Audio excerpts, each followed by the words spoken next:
How are you all? I hope that you had a very nice, refreshing summer break, right? So we do. We also enjoyed our summer break and hope that you also enjoyed your summer break to the fullest. We are back to the online classes, right? From today onwards, we will be continuing with our assignments, with our videos, with our studies, right? I hope that everyone over here is back with refreshed souls, minds, and energy, okay? Firstly, I want to tell you that your first terminal examinations will start very soon. You will get a notice of the examinations to start very soon, right? And these examinations are very important because as you people are in class 9 and as our principal sir, he has promised you people that, and you also have promised him that if you do not do justice with the examinations and if you do not perform well, you will be demoted to the classes that you have come from. Which means that if you are not going to score good marks, you will be pushed back to your class 8.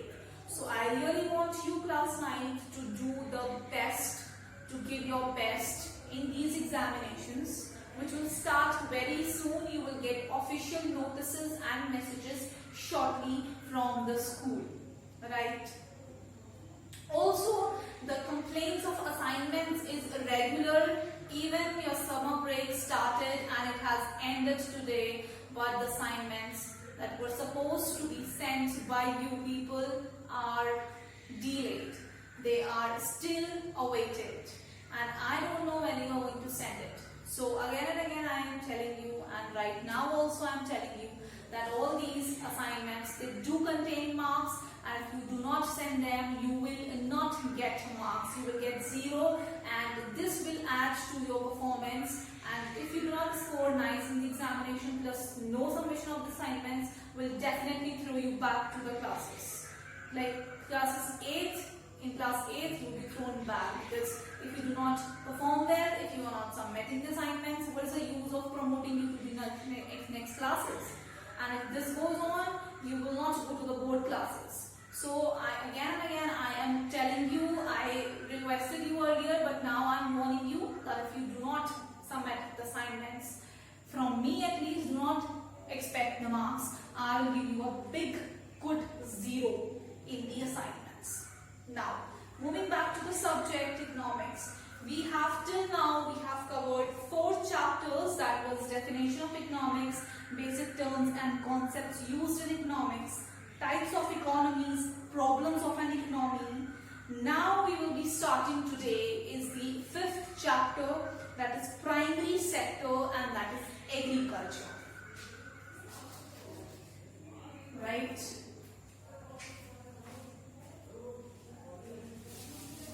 I will be starting with chapter number 5, that is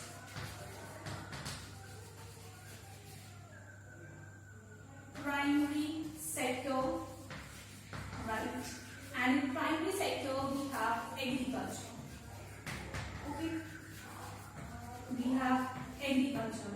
Now, those who do not have books, I am requesting you that please have the books as soon as possible, because it will be very difficult for you to manage and cope up with the syllabus, because we have to cover a lot of syllabus, and without book you cannot do good in your studies. So now, moving to the chapter, we have chapter number 5, and we have primary sector, and the primary sector that we have is agriculture. So agriculture is known as the first sector of the Indian economy, or it is known as the primary sector of the Indian economy. Now agriculture, as you all know, that agriculture is the core of Indian economy. Core means heart. Indian economy's heart is agriculture, because lot of people, half of the population or 60% of the population of India today also is engaged in agriculture with a degree or without a degree, but people today also they are involved in agricultural activities, right? So therefore Indian economy is what? It is an agricultural based economy. It is said that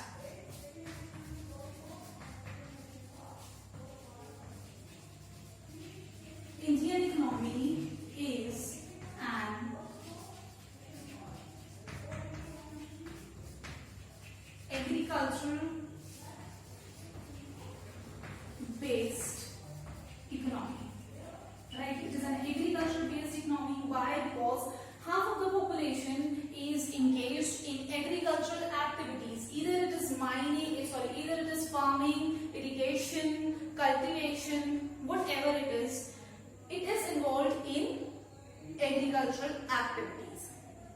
Now, reading down, agriculture means the activities which are in some way related to agriculture in a direct fashion, so that the net agricultural output is affected by it. It means, what do you mean by agriculture? From a very small classes, you have been studying the meaning of agriculture.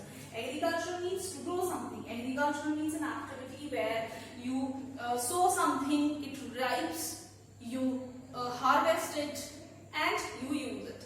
Now, agriculture is done for two purposes. It is for a personal purpose, and then it is for a commercial purpose. Now, personal can be that you have a small garden and you are kitchen gardening over there. You are sowing the seeds, you are harvesting them, you are using them for your own personal use. So that is what? That is your personal process. That is your personal farming, right? Agriculture, when I talk about commercial, it means farming, it means doing agriculture on a large scale, so that you can actually earn money, you can actually earn profit by selling it into the national or international market, right? Now we have the primary sector of Indian economy is agriculture, and over here we have the activities undertaken by the primary sectors are agriculture, we have mining, we have fishing, we have dairies, etc., etc. Now next is contribution of agriculture in the Indian economy. Now we have some contributions, like agriculture, it contributes a lot to the Indian economy. So what are those contributions? Right. First is contributions. We are going to do the contributions.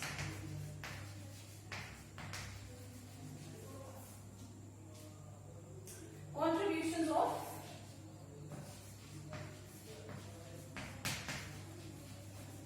agriculture. First contribution is employment.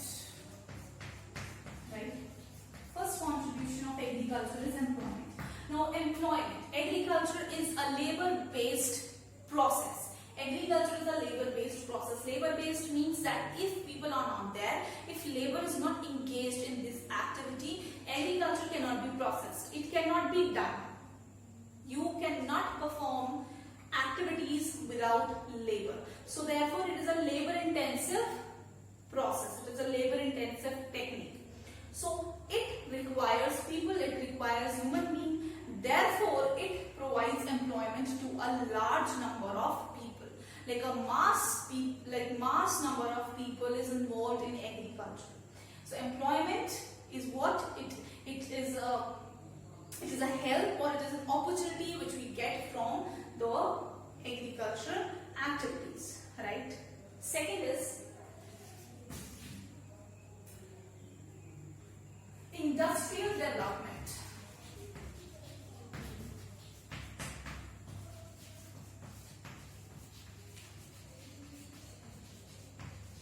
Industrial development.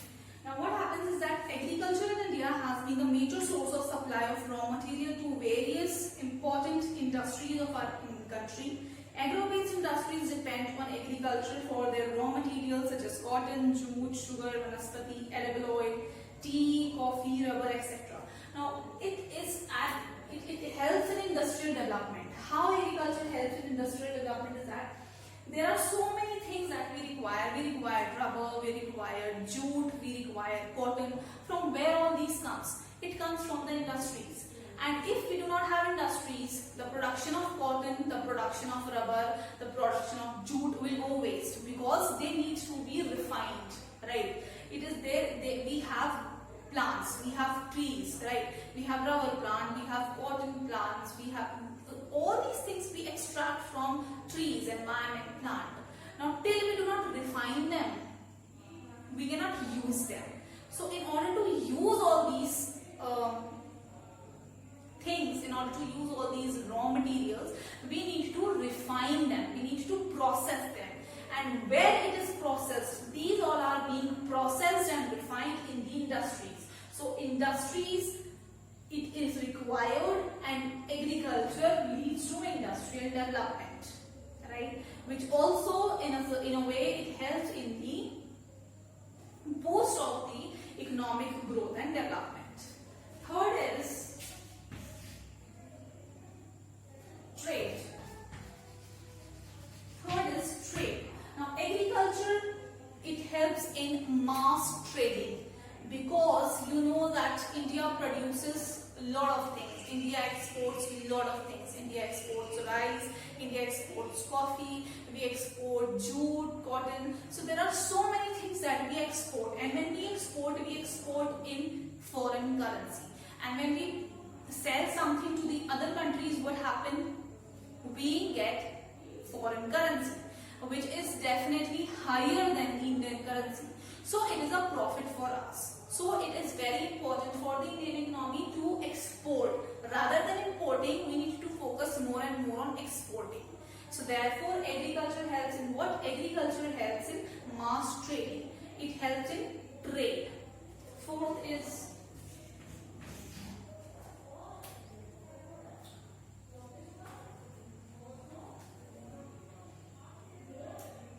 revenue. Okay, fourth is revenue, and fifth is, and then I'll explain it to you. And fifth is economic planning. Economic planning, revenue.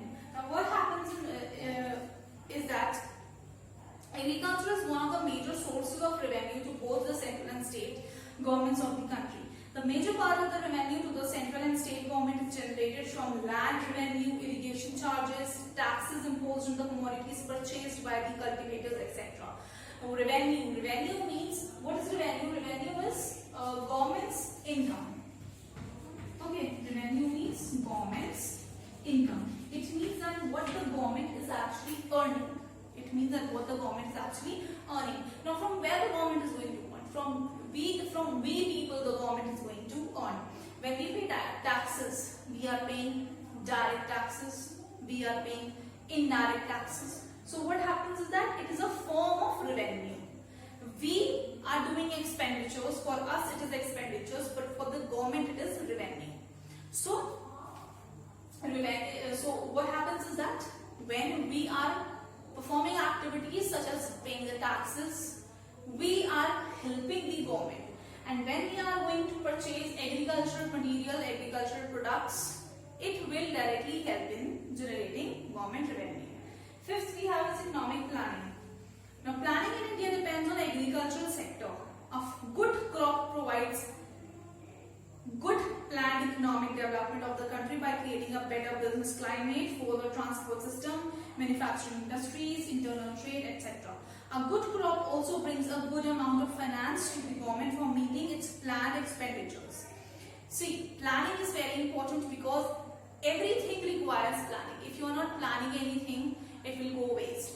There is agricultural fund which every year, every time when the government passes budget is proposed, right? So there are things that how much loan we have to give to the farmers, how much money we have to give to the irrigation department, how much we have to give to the seeds.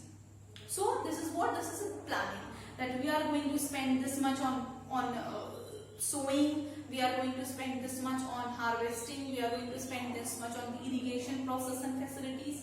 So this is planning. So agriculture, it also contributes to the economic planning, and a well-planned economy gives good opportunities for better development and better growth. Right? So these are the two things. Now next we are going to do that there are certain problems which the Indian economy faces. Okay, there are certain problems which the Indian economy faces.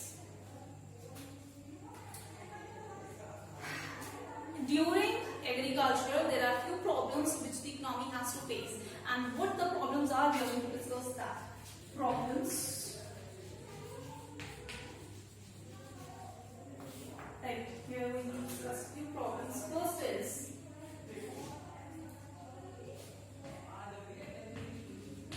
limited technology. Okay, limited technology. Second is inadequate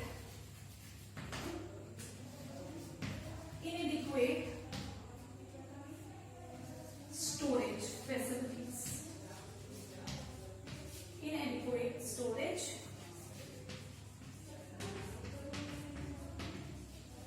Inadequate storage facilities.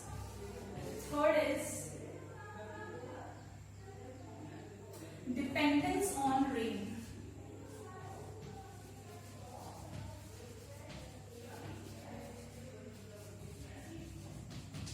Now see, these are few problems that the Indian agriculture has to face. Now first is limited technology. Now there are so many technologies, but they are limited in India. We do not have good technologies, and even if we have good technologies, we do not have good engineers to operate those technologies, to work with those technologies. So limited technology helps us, but it also creates a problem because we do not have, limited technology, it creates a problem. It doesn't help us, Limited technology creates a problem in the Indian agriculture because with the limited technology, we cannot produce the amount that we are capable of producing.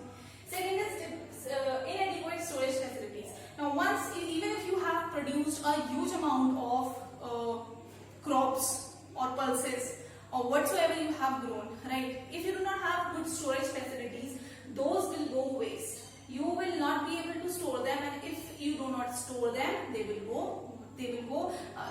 may get destroyed, they may get rotten up, and you have to throw them. Third is dependence on rain. It is very important to have good irrigation facilities. It is very important to have good weather and climatic conditions, because if the climatic conditions are not there, crops such as rice, which require a lot of water, will go waste without rain. Right? So raining at the right time is important, but raining at the wrong time is not important. So for that, we should have good facilities and we should have good techniques and methods of farming. So these were the three topics that we have done in this video. First is agriculture, we have the meaning of agriculture. Then we did contribution of agriculture, that what is the contribution of agriculture to the Indian economy. And the next was problems of Indian agriculture, that what are the problems that the Indian agriculture has to face during the process, right? Now I hope that this was clear to you, and the homework that is delayed will not be delayed, and which will be given will not be delayed as well, right? So with this I end the topic. Take care, and I'll catch you in the next video.